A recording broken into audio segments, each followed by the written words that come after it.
நாராயணியம் தியான ஸ்லோகம் முதல்ல ஆரம்பிக்கிறோம். பீதாம்பரம் கரவிராஜித சங்கு சக்கர கௌமோதகீம் சரசிஜம் கருணாசமுத்திரம்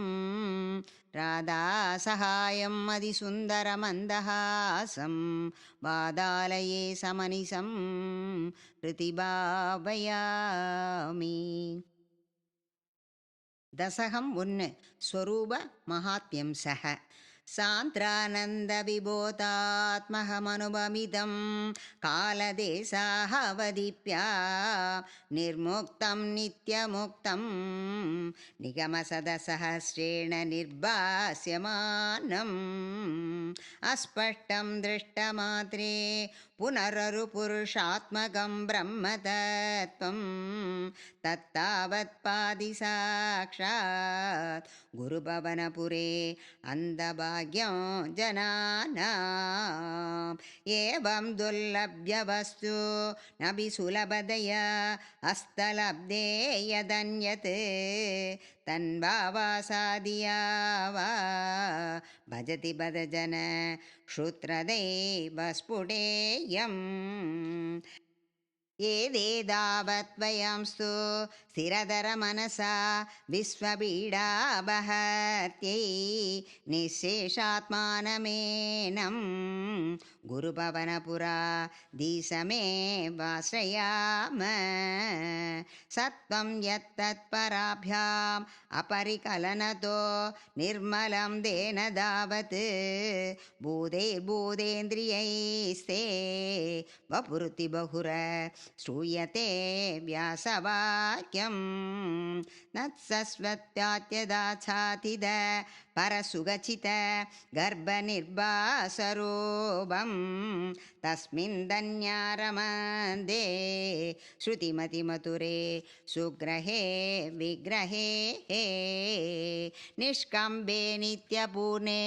निरवधि परमानन्दपीयूषरूपे निर्लीनानेकमुक्तावली सुभकतमे निर्मल ब्रह्मसिन्धौ कल्लोलोलासधुल्यं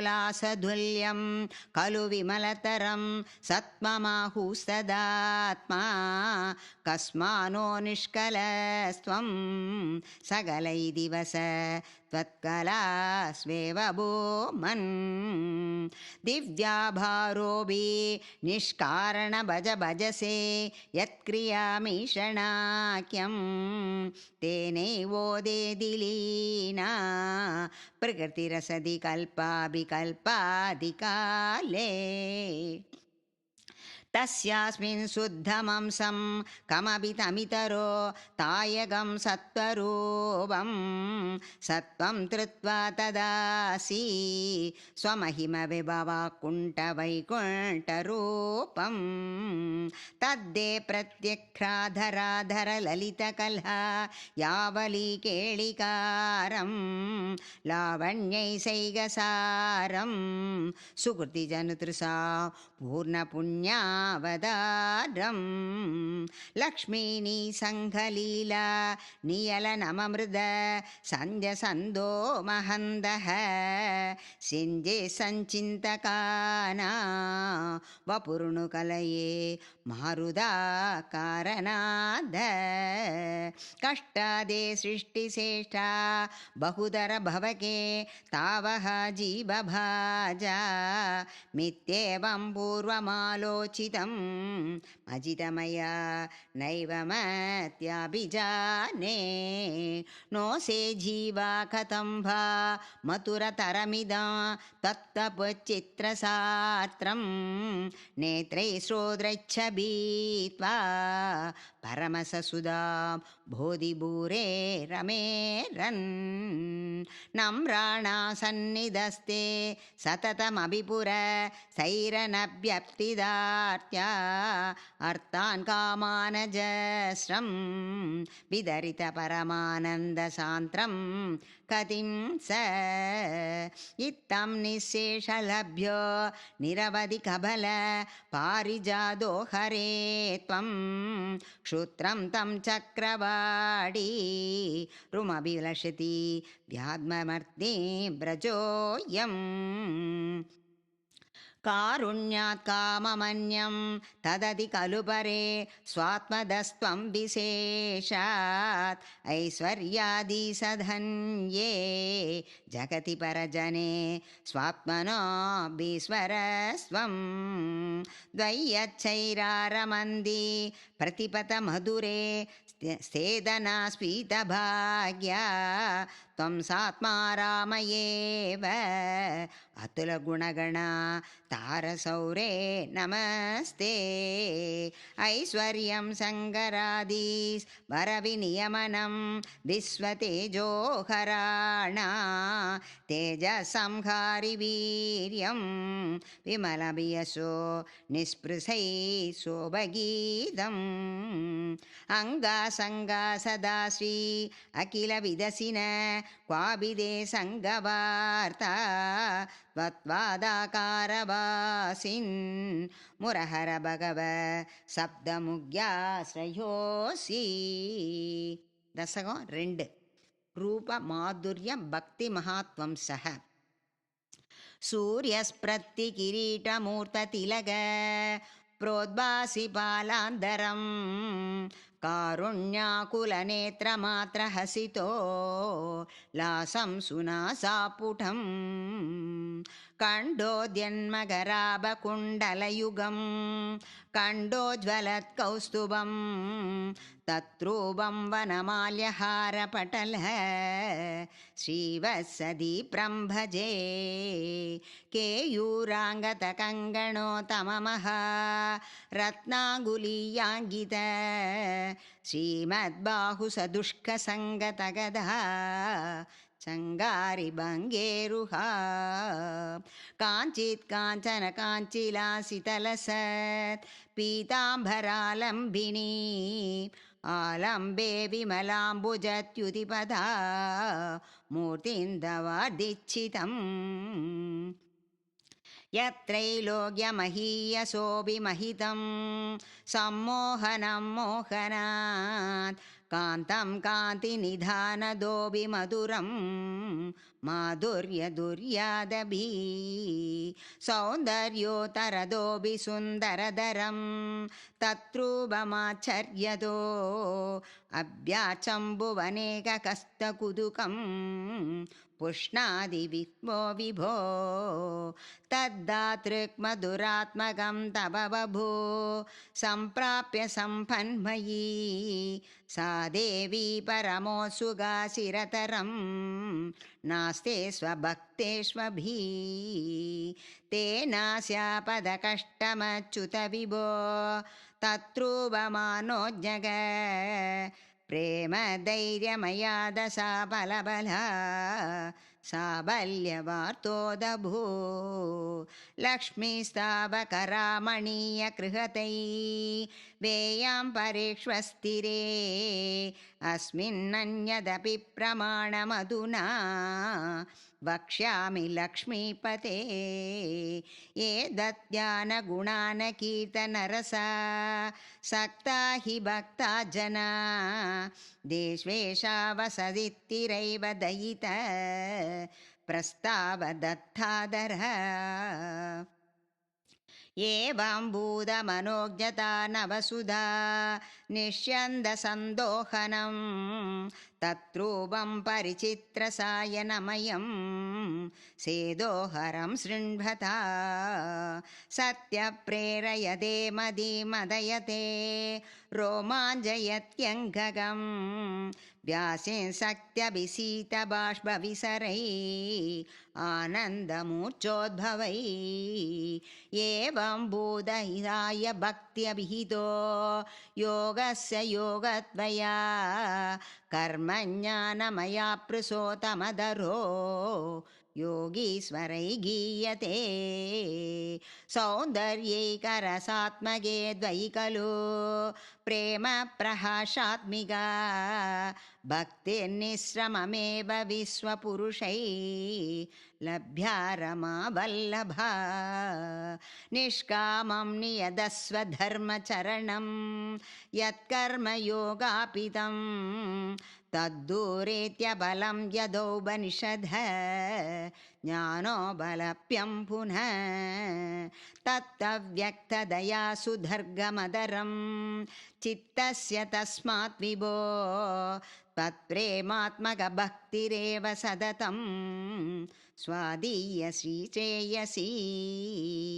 अध्यायासकराणि कर्मपटलान् आचर्य निर्यन्मला बोधे भक्तिबधे त्ववाप्यच्युतिधा मायान्ति किं तावधा क्लिष्ट्वा दर्गपते परं तव वभो ब्रह्माख्यमन्ये पुनः सिद्धात्वं मृददेविनी च बहुभिः सिद्ध्यन्ति जन्मान्तरै त्वद्भक्तिसुखादरा समर्जुजीर्निर्मज्जनेन स्वयं सिद्ध्यन्ति विमलप्रबोधपदवी अक्लेशतस्तन्वदी सद्यसिद्धिकरी जयत्ययि विभो सैवास्तु मे तत्पद प्रेमप्रौढिरसाद्रदातृदरं वादालयादीश्वर दशकं 3 भक्ति प्रार्थना पठन्तो नामानि प्रथमपरसिन्धौ निबतिता स्मरन्तो रूपं ते भरतकथयन्तो गुणगदा सरन्तो यो भक्ता द्वयि खलु रमन्ते परममो अहं धन्यान्मन्ये समधिगत सर्वाभिलषिता कदक्लिष्टं कष्टं तव चरणसेवा रसवरे अभ्यानासक्तं सिद्धं भवति पद विष्णो गुरुदया भवत्पादाम्बोज स्मरणरसिको नाम निवः अहं कायं गुहसनविवत्स्यामि विजने कृपादे जादासे किमेव न हि लप्यं धनुपृदा मदीक्लेशौख प्रशमनदशा नाम कियदी नगेके लोकेऽस्मिन् अनिशिमैकोगापिरहिता भवद्भक्ता मुक्ता सुगकतिमसक्ता विदतते मुनिप्रौढौ रूढा जगति खलु कूडात्मगदयो भवत्पादाम्बोज स्मरणविरिजो नारदमुगा सरन्ति सस्वैरं सदति परिनिर्बाधपरिचे परानन्दात्मैद प्रसरपरिमग्ना किमवरम् भवद्भक्तिस्पीता भवतु मम सैव प्रसमये असेक्लेशौखं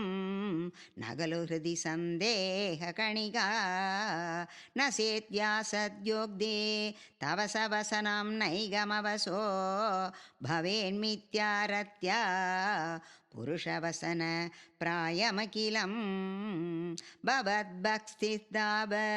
प्रमुखमधुरा त्वद्गुणरसा किमप्यारूढासेत् अखिलपरिताप प्रशमनी पुनश्चान्दे स्वान्ते विमलपरिबोधोदयमिळन् महानन्दाद्वैतं दिशति किमिद प्रार्थ्यमपरं विधूय क्लेशान् मे गुरुचरणयुग्मं धृतरसं भवक्षेत्राप्राप्तौ करमिव सदे पूजनविधौ भवन्मूर्त्यालोके नयनमदते पादतुलसी परिक्राणे क्राणं श्रवणमभिते चारुचरिते प्रबोधादिदिव्यादि प्रशमसलिते मामगृहति तदैयं तत्रूपं परमसुखिसत् रूपमुदीया उचीन्द्रत्रो माञ्जो कलितबहुहर्षा शृणिवहो यदा विस्मर्यासं ध्रुवसमपीडा परिभवान् प्रदक्यैहादीस द्वै खलु परञ्जोऽपि सुखिनो भवस्नेही सोऽहं सुबहुवरिभक्त्ये सखिमितम् अगीर्दस्ते मा भूत् भरतकथपारं प्रशमयन् भवद्भक्तो दंसं जडित कुरु मां कंसदमन किमुत्यैर्भूयोऽपि तव हि करुणा यावद् धियात् अहं तावद्देव प्रहितविदिता तप्रलपित पुरक्लृप्ते पादे भरतदव नेष्यामि दिवसान् यदा शक्तिव्यक्तं न दिनुदिनिषेवा विरसयन् दशकं 4 अष्टाङ्गयोग तत्सिद्धि प्रहारसः कल्यता मम कृषुवतावधीम कल्यते भवतु भासनं व्यया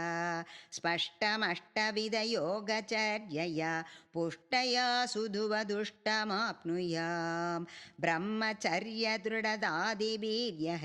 आप्लवादिनियमै च भाविता कुर्महे दृढममीसुगासनं पङ्कजाद्यमभिभाववद्वरा तारमन्तरुणचिन्त्य सन्ततं प्राणवायुमभियम्य निर्मला इन्द्रियाणि विषयाददाप्तृत्या अस्महे भवतु भासनोन्मुगा अस्फुटे बभुषिदे प्रयत्नदो तारयेमि दिशणामुहुर्महे देन भक्तिरसमन्तरात्रदम् उत्पहेम भवदङ्घ्रिचिन्तका विस्फुटावभूतभेदसुन्दरं त्वत्त्वभु सुशिरशीलनावसा आश्रमं मनस चिन्तयामहे ध्यानयोगनिरदात्मदास्मह्या ध्यायदां सकलमूर्तिमीदृशम् उन्मिषन्मधुरदाहृदात्मनां सान्द्रमोदरसरूपमन्दरं ब्रह्मरूपमयि देव भासते तत्समास्तवनरूपिणी स्थिता त्वत्समाधिमयि विश्वनायका आश्रिता पुनरः परिच्युता आरभे महिततारणादिकम् इत्यमप्यसननिर्भरोलस त्वत्परा स्वमुखकल्पितोत्सवा मुक्तभक्तकुलमौतिदां कदा सञ्चरेम सुगनारदादिव त्वत्समाधिविजये तु यः पुनर्मङ्क्षुमोक्षरसिगः क्रमेण वा योगवंशमनिलं षडाचरै उन्यत्यज्य सुषुमं न याचनै लिङ्गतेऽहमभिसंत्यजन्ततो लीयते द्वयि परे निराग्रह ऊर्ध्वलोककुतुगीतमूर्तिद सात्वमेव करणैर्निधायते अग्निवासरवलरक्षपक्षः उत्तरायणजुषा सदैवतै प्रापितोरविपदं भवद्वरो मोदवातृभवदान्ममीयते आस्तिदो महरालया यदा शेषवक्त्रदहनोष्मणार्यते ईयते भवतु पाश्रयस्तदा वेदसः पदमदः पुरैव वा तत्र वा तव पदे तवा वसन् प्राकृतप्रलययेदि मुक्तदां स्वेच्छया खलु पुराभिमुच्यते संविवत्य जगदण्डमोजसा तस्य शिक्तिभयमोहनं निल यो महत्प्रकृतिसप्तघावृति तत्तदात्मकदया विसंसुगि यादिते पदमनावृतं विभो अर्चिरादिकदमेतृसंव्रजन् विच्युतं न भजते जगत्पते सच्चिदात्मक भवद्गुणोदय उच्चरन्दमनिलीस पाहि माम् दशकं 5 विराट् पुरुष उत्पत्तिः व्यक्त्याव्यक्तमिदन्न किञ्चिदभव प्राक्प्रहत्प्रक्षये मायायां गुणसाम्यरुत्तविकृतौ द्वय्यागदायां लयम् नो मर्द्योच्छुददादमृत्यसमभून् नाक्नोक्नरात्रे स्थिति तत्रैगस्तवमस्य शिष्यद किल आनं प्रहासात्मनः कालकर्मगुणा च जीवनिवः निःस्वंसकार्यं विभो चिल्लीलारदिमेयुषी द्वयि तदा निर्लीनदा माययो देशां नैव वदन्यदत्वमयि भो शक्त्यात्मनादिष्टदा नो से किं गगनप्रसूनसतुर्षा भूयो भवेत् सम्भवा एवं सत्विभरात्रकालविहिता वीक्षासि रुक्षात्मिका बिभ्राणे द्वयि सूक्षुभे त्रिभुवनी भावाय माया स्वयं मायातः खलु कालचक्रकिलता दृष्टं स्वभावोऽभि स प्रादुर्पूर्यगुणान् विगास्य विदतो सत्यासहायक्रियं माया सन्निहितो प्रविष्टबभुषा साक्षीदिगीतो भवान् वेदैस्तां प्रतिबिम्बतो विसिविधा जीवोऽभिनैवाभरा कालादिप्रविबोधिता तबभथा सञ्चोदिता स्वयं माया साकुलबुद्धितत्त्वं सृजा योऽसौ महानुच्यते तत्रासौ त्रिगुणात्मकोऽपि समः सत्त्वप्रधानस्वयं जीवेऽस्मिन् खलु निर्वकल्पमहमी युद्बोधनिष्पादक चक्रेऽस्मिन् सविकल्पबोधकमः त्वं माहनं कल्पसौ सम्पुष्टं त्रिगुणैस्तमोदिबुहुलं विष्णो भवत्प्रेरणा सोऽहं च त्रिगुणाक्रमा त्रिविधदा आसाद्यवैकारिको भूयतैजसदामसा विधिबभा आद्येन सत्त्वात्मनः देवानिन्द्रियमानितो कृददिशा बाधाख्यपास्यात्विनो वक्नेन्द्राच्युतमित्रगान् विदुविधि श्रीरुद्रशारीरघा भूमन्मानसबुद्ध्यहं कृतिमिळ सिद्धाख्यवृद्ध्यन्वती तच्छान्दकरणं विभो तव बला सत्त्वांस एवासृज जादतैजसदोदसेन्द्रियगण तत्तामसां तात्पुनः तन्मात्रं नभसो मरुत्पुरबते सप्तो जनित्वद्फला सप्ताब्द्यो मथदः ससर्जितविभो स्पर्शं तदो मारुदं तस्माद्रूपमदो महोदसरसं तोयं सकन्दं मही एवं माधवपूर्वपूर्वकलनात् आध्यात्मधन्मान्वितं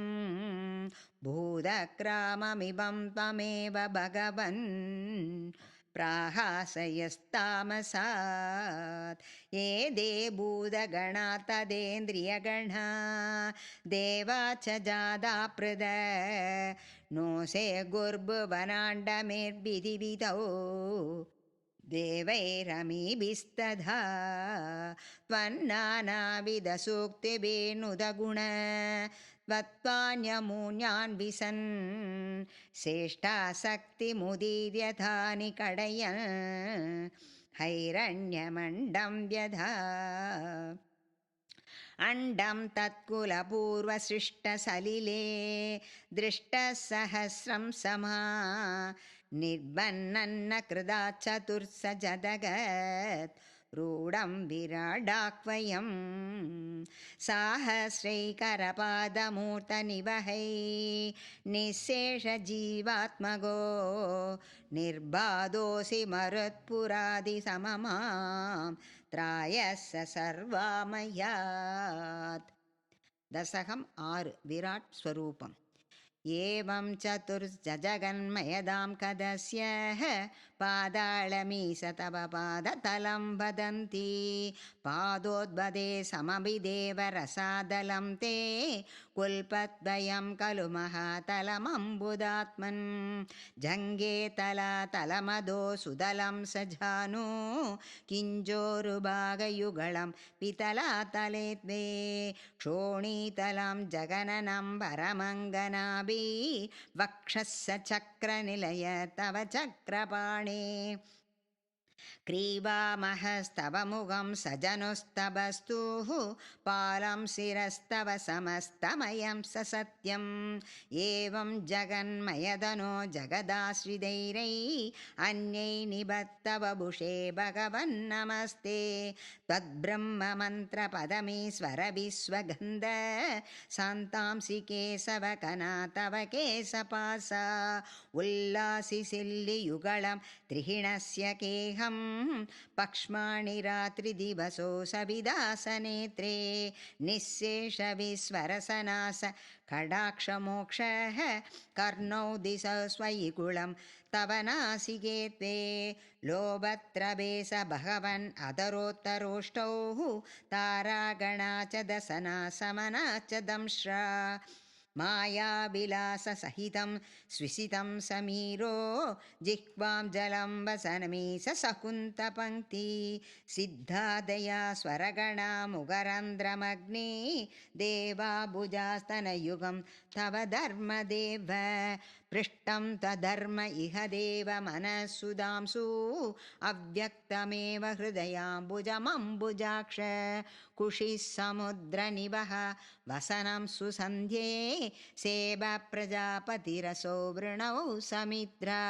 श्रोणीस्थलं मृगगणा पदयोर्नगास्ते हस्त्यष्टुरैस्तव मुगा कमनं तु काल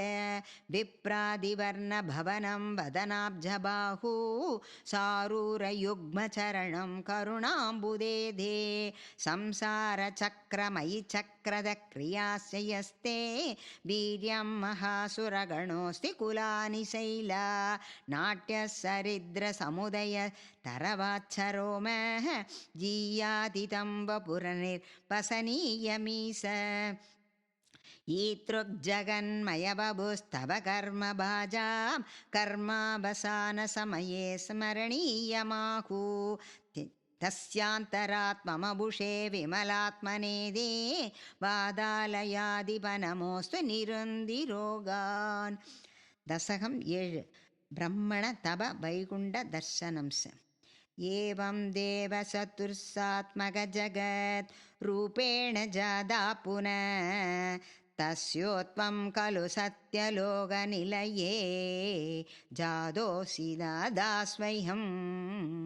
यं संसन्धि हिरण्यगर्भमखिल त्रैलोक्यजीवात्मकं योऽस्पीदरजो विकारविकसन् नानासिरुक्षारस सोऽयं विश्वसर्गगतहृदय सम्बध्यमानस्वयं बोधं कल्वनवाप्य विश्वविषयं चिन्ताकुलस्दस्तिभान् तावत्त्वं जगदाम्बते तपदभेत् एवं हि वैहायसी वाणी मे नवसिश्रवश्रुतिसुगा कुर्वं सदा प्रेरणा कोऽसौ मामववत्पुभानिधिजला पूने जगन्मण्डले दीक्षुद्वीक्ष्य किमप्यनीक्ष्य तवथा वाक्यार्थमुद्बध्यता दिव्यं वर्षसहस्रमा तदपसा तेन त्वमाराधित तस्मै तर्चिदवानिसि स्वनिलयम् वैकुण्ठमेघात्पुदं माया यत्र कदापि नो विकुरुते त्वत्पादे जगद्भ्यो बहिः सोगक्रोधविमाहसाद्विषमः भावस्तु दूरं कदा चान्द्रानन्दजरी च यत्र परम ज्योतिप्रहासात्मके तद्देतामविभावितं विजयते वैकुण्ठरूपं विभो यस्मिन्नाम चतुर्भुजा हरिमणि चामाबदादाद्विषो नानाभूषणरत्नदीपिददिशो राजद्विमानालया भक्तिप्राप्तधनाभिदो नदपदा दिव्यन्ति दिव्या जना तद्देतामनिरस्सदर्शमलं वैकुण्ठरूपं जये नानादिव्यवधूजनैरभिवृता युद्योल्लधादुल्यया विश्वोन्मादनहृत्यकात्रदलदया विद्योदिदा सान्धरा त्वत्पादाम्बुजसौरभैकदुकुलात् लक्ष्मी स्वयं लक्ष्यते यस्मिन् विस्मयनीयदिव्यविभवं तद्देववत्पेहि मे तत्रैवं प्रतिदर्शिते निजपदे रत्नासनात्यासितं भास्वत्कोटिलसत्किरीटकडगा आकल्पदी प्राकृती श्रीवत्साङ्गिदमास्तकौस्तुभमणि छायारुणं कारणं विश्वेषां तवरूपमैक्षतविधि तद्देवि भो पातु मे कालाम्बोदकलाय कोमलरुचि चक्रेण चक्रं दिशा मावृण्वानमुदारमन्दहसित स्यन्दप्रसन्नाननम् राजत्कम्बुकदारिपङ्कजधर श्रीमद्भुजामण्डलं सृष्टुदुष्टिकरं वपुस्तव विभो मद्रोगमुद्वासये दृष्ट्वा सम्प्रदसम्परं कमलभू त्वत्पादपादोरुहे हर्षावेशवसम्बधो निबतित प्रीत्याकृदादिभवन् जानस्येव मनीषदं मम विभो ज्ञानं तथा पादय द्वैदाद्वैतभवत्स्वरूपपरमे अष्टस्त्वमात्मं भजे आदम्ब्रे चरणे विनम्रमदतं हस्तेन हस्ते स्पृशन् बोधते भविता न सर्गविधिभिर्बन्धोऽपि सञ्जायते इद्याभाष्यकिरं प्रदोष्य निधरा तच्चित्तकूटस्वयं सृष्टौ तं समुदैरयस्य भगवन् उल्लासयोलागधा दशकं 8 नैमित्त्यः प्रलय नाभि कमला ब्रह्मण आविर्भावसः एवं दाव प्राकृत प्रक्षयान्ते ब्रह्मे कल्पेयादिमे लप्तजन्म ब्रह्मा भूय त्वत्त्वयेवाप्यवेदान् सृष्टिं चक्रे पूर्वकल्पोपमानां सोऽयं चतुर्युगसहस्रमिदान्यहानि तावन्मिदाचरजनिर्बहुशो निनाय निद्राद्यसो द्वयिनिलीय समं स्विरिष्टै नैमित्तकप्रलयमहोरदोऽस्य रात्रिम् अस्मातृसां पुनरहर्मुखकृत्य दुल्यां सृष्टिं करोत्यनुदिनं स भवत्प्रसादा प्राग्ब्रह्मकल्पजनुषां स परायुषां तु सुब्धप्रबोधनसमास्थितास्पिरिष्टि पञ्चाशदप्तमधुना स्वययोम्ररूपम् एकं परातमधिवृत्य हि वार्तदेशो तत्रान्ध्यरादिरजिनाद् पश्चादिनावतरणे स भवद्विलासन् दीनावसेनदन सरोजयोनि सुक्षिप्तकामद्वयि सन्निलिल्ये जगन्ति सत्तज्जडरं समीयो तद्देदमेकार्णवमासहिंसं दवैव वेषा पणिराजशेषे जलैगशेषे भुवने सशेष आनन्दचाद्रान् अनुभस्वरूप स्वयोगनेत्रा परिमूत्रिदात्मा कालक्यसत्यं प्रलयावसाने प्रबोधयेत्यादि सदा किलौधौ द्वया प्रसुप्तं परिसुप्तशक्तिः व्रजेन तत्र किल जीवदाम्ना चतुर्युगाणां सहस्रमेवं द्वयी प्रसुप्ते पुनरद्विधीये कालक्यशक्ते प्रथमा प्रपुत्ताः प्रबोधयुत्वां किल विश्वनाथ विभूत्य सत्त्वं जगलपसायिन् विलोक्य लोकान् अखिलान् प्रलीना देशेष सूक्ष्मात् मदया निजान्तः स्थितेषु विश्वेषु ददातु दृष्टिं तदस्वदीया दयिनाभिरान्तृ उतिञ्जितं किञ्चन दिव्यपद्मं निलीनशिष्येष पदार्थमाला संक्षेपरूपं मगुलायमानं तदेदतम्बोरुहकुट्मलं ते कळेबराद्धोयपदे प्ररूढं बहिर्निरीदं परिदस्फुरद्भिः स्वदां तिबर्त्मा तमलं न्यरुन्धन् सम्बुल्लपत्रे निधरां विचिन्द्रेः तस्मिन् भवद्वीर्यत्रुदे सरोजे सपद्मजन्मा वितिराविरासिन् स्वयंभुरब्धा किल वेदराशि अस्मिन् परात्मन् अनुपात्मकल्पे त्वमित्तमुत्थापितपद्मयोनि आनन्तभूमामरोगराशिं निरुन्दवादालय वास विष्णो दशகம் 9 ब्रह्मण तपभुवन निर्मितिसः सिदस्स कमलोद्भव तव हि नामि भङ्गे रुहे कुदस्विदिदम्बुदा उदितमिद्यनालोकयन् तदीक्ष्णकुतूहलः प्रतिदिसम्बवृद्धानन चतुर्वदनमागध विहसदृष्टरुष्ट्याम्बुजा महानवविकूर्णितं कमलमेव तत्केवलं विलोक्य ददुभाश्रयं तव धनं नुनो लाघयन् क एष कमलोदरे महितनिस्सहायोऽह्यहं कुदेस्विदितमम्बुजं समजिनीदि सिन्तामघा अमोष्य हि सरोरः किमपि कारणं सम्भवे इति स्म कृतनिश्चयः सगुलुनाळरन्त्रात्मनः स्वयोगफलविद्यया समवरूढवान् प्रौढदी वदीयमधिमोहनं न तु कळेबरं दृष्टवा ततः सकलनाळिका विवरमार्गगो मार्गयन् प्रयस्य शतवत्सरं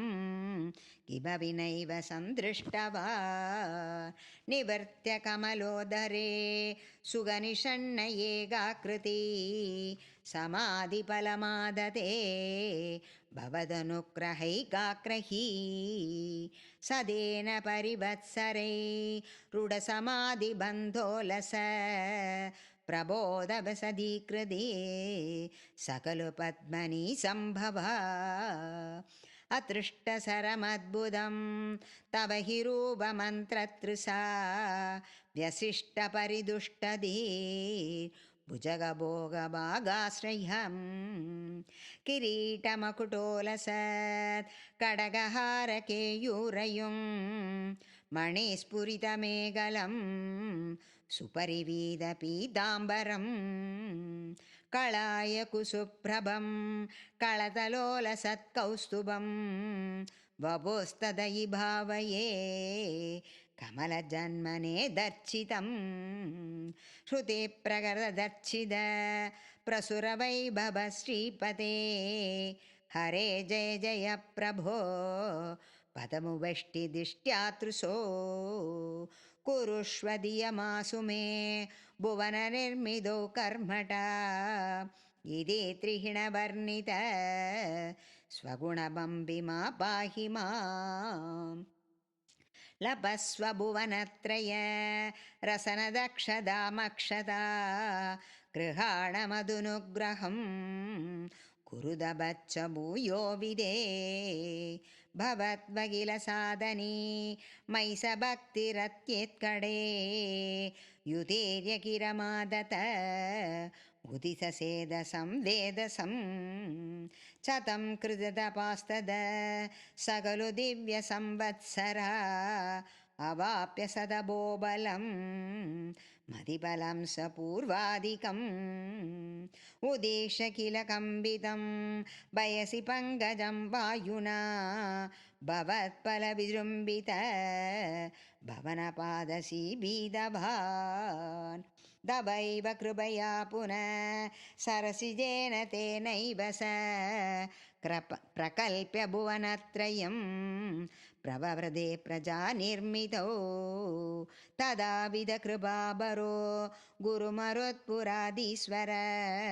त्वमासु परिपाहि मा गुरुदयोक्षितैरीक्षितै दशकं 10 सृष्टिभेदा वैकुण्ठवर्तितबलोद भवत्प्रसादाः अम्बोजयो निसृजन् किल जीवदेभान् स्थासूनि भूर्हमयानि तदादिरच्चा जातिं मनुष्यनिवह न विदेव भेदान् विद्याकृहास्ममिति रागविगोपभीदी अज्ञानवृत्तिमिद पञ्चविदां सृष्ट्वा उत्तामतामसबदा वितानुदून तेन द्वदीयचरणस्मरणं विशुद्ध्यै तावत् ससर्ज मनसा सनकं सनन्दं भूयः सनातनमुनिं सनत्कुमारं दे सृष्टिकर्मणि तु तेन नियुज्यमाना त्वत्पादभक्तिरसिका जहृन्नवाणीं तावत्प्रकोपमुदितं प्रतिरुन्ददोऽस्य भ्रूमत्यदोजनिमृडो भवदेकदेश नामानि मे गुरुपदानि सहा विरिञ्जे आदौ रुरोध किल तेन सरुत्रनामा एकादशाक्वयदया सविभिन्नरूपं रुद्रं विदाय दयिता वनिदात तत्त्वा तावन्ययत्त सबदानि भवत्प्रणुन्न प्राह प्रजाविरसनाय ससादरं तं रुद्राभिसृष्टभयता कृतिरस्तरङ्गः सम्पूर्यमाणभुवनत्रयीबदेश मामा प्रजा सृजतभ चरमङ्गलाये आषष्टतं कमलभूर्भवतीरिदात्मा तस्यादसर्गरसिगस्य मरीचिरत्र तत्राङ्गिरा कृतमुनि पुलः पुलस्त्य अङ्गादजायत भृगुच्च वसिष्ठदक्षौ श्रीनारदच्च भगवन् भवदङ्घ्रिदास धर्माधिकानभिसृजन् नदकर्मदंसे वाणीं विदाय विधिरङ्गज सङ्गुलोभो त्वद्बोधितः सनकदक्षमुगैस्तनूजै हृद्बोधितच्च विरराम तमो विविञ्चन् वेदान् पुराणनिवह नभि सर्वविद्या